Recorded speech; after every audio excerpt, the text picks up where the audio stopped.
Hey everybody, Dana Shoaf, editor of Civil War Times Magazine, back with Melissa Wynn, director of photography, and Eric Mink here. We are now out in the beautiful sunshine outside of Chatham Manor. We were just inside looking at the artifacts and where surgery took place.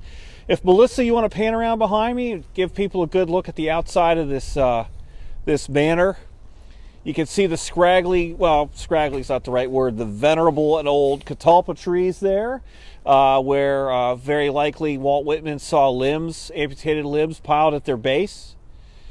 And this a good look at this 18th century manor house. And imagine this during the Battle of Fredericksburg with major great officers like Burnside and Sumner watching the engagement just across the river behind me, couriers and staff officers. This would have been a hive of activity.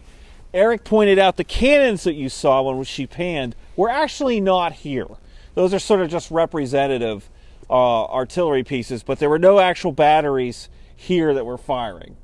Just so you know. But behind me, as you can see, down in the valley is the Rappahannock River, and across is the town of Fredericksburg. And Eric, if you want to take us through the cupolas that they see, and from sort of left to right, because we were over there earlier on Princess Anne Street. Sure. The skyline has changed ever so slightly in the last few years. The cupola on the extreme far left is a new one. That's the new courthouse built in 2014, opened in 2014. The next one to the right is the cupola of the old courthouse, the Fredericksburg courthouse, where we were earlier. Where Melissa and I were in the cupola. Exactly. And so you can see that, again, the communication. Right. Sumner, Burnside, here at Chatham are receiving information from Couch and Howard. Coming from the flags, wig-wagging there in the cupola. Then to the right of that, the tallest spire that we see there, that is St. George's Episcopal Church. Where Melissa was married. Someone said it looked like she was 18 when she was married. And then to the right of that, the last one there, that is the Baptist Church. The Baptist Church. And we can't see it from here because of the glare, as well as just being slightly lower. But immediately to the left of the Baptist Church, you see the tree line in the far distance. That tree line is Marie's Heights. Okay. So to get a perspective of, we're on the federal position here on Stafford Heights. The far tree line there on the horizon, that is Marie's Heights. Fredericksburg is in the river valley.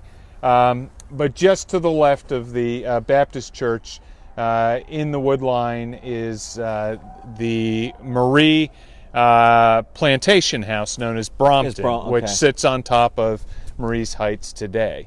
So yeah, the skyline, the spires, the communication coming back and forth, all operating, bringing word to Burnside and Sumner here at Chatham. It feels like close to me. Do you know what I mean? Like the major fighting is not far away, and the view shed would have been pretty good, especially that time of year when the leaves are down. You know, that cupola is not far away, really, for a signal station. It all feels sort of close, you know, down here in the valley where these people are located watching it. Yeah. So I'm sure the thunder in the valley must have been incredible. The roar of musketry and artillery, the smoke rising off of Marie's Heights and the plain in front of it that's now largely built up as the Second Corps attacks, and then the Fifth Corps goes in later in the day on this side of the battlefield, and Longstreet's men repulse them. As I mentioned when we were in the cupola over there, the courthouse cupola, Major General Darius Couch is basically watching his Second Corps get destroyed, at least badly shot up. He sees French's division go in, and then he sees Hancock's division go in. And as I mentioned that quote, they disappeared like snow falling on warm ground. Howard said when he was Oliver Otis Howard, Couch's other division commanders in the cupola with him, and he'd never seen destruction like that. Brigades just disappearing when the gunfire from Mary's Heights erupts and these guys get shot and wounded or just go to ground to try not to get killed. And then Couch instructed Howard to leave that cupola and try to flank the line, and Howard made an attack but was unsuccessful in doing that. So Howard did leave that cupola to engage the Confederates with his division, which was also thrown back. And if you want to come up a little bit, Melissa, Eric pointed out, if you see the house over there with the red roof, I hope you can see that. If you look closely, you can see the 7th Michigan Infantry boulder and monument. That's where we were just standing looking at the river crossing. So that pontoon, those upper crossings, are really close to this location as well. You can just imagine it. Here's a pontoon bridge mock-up with the boats, as I mentioned, that were pontoons. So, again, it's worth coming to Chatham and get a look at Fredericksburg across the river. And certainly, if you come to see the Battle of Fredericksburg, it's worth to come down into town. Mary's Heights has got great stuff, and we've been there before for First Mondays, and Eric's been with us. But the town holds a treasure of buildings and structures and stories related to the battle. Oh, well, the town is the battlefield. Mm-hmm. We view the battlefield, have a tendency to view the battlefield as what the Park Service or preservation groups own, but that's a tiny, tiny sliver, as we discussed, between the river crossing, the fighting through the town. The town mm-hmm. itself is battlefield. Yes.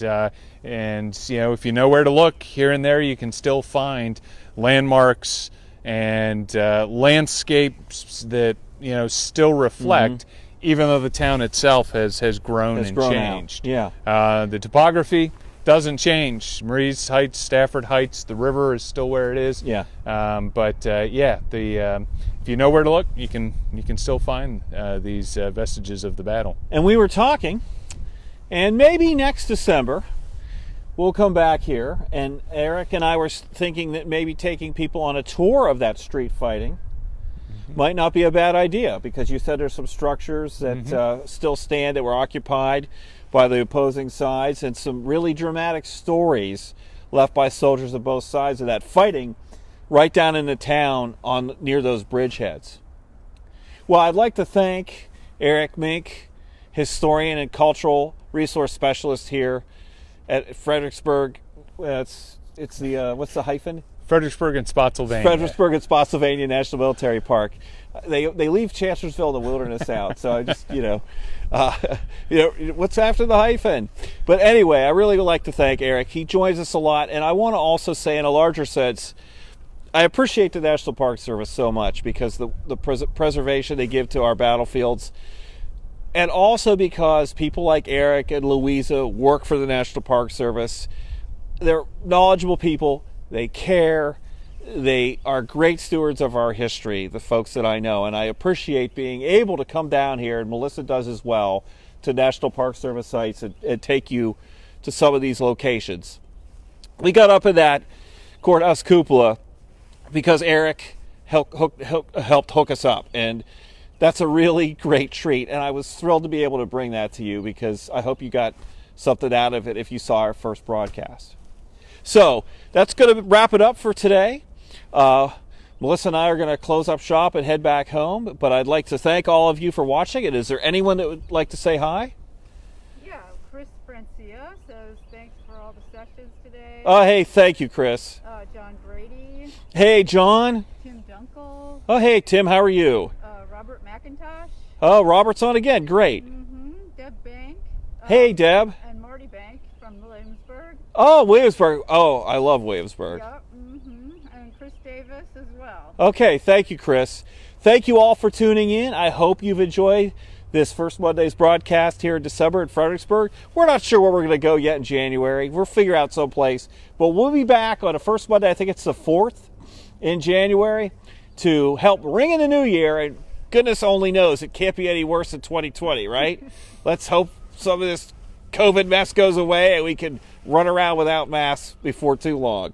Thank you all for tuning in. I'd like to wish you all a great holiday season, because I won't get a chance to talk to you until it's over. Don't forget, Civil War Times makes a nice gift or a stocking stuffer for somebody.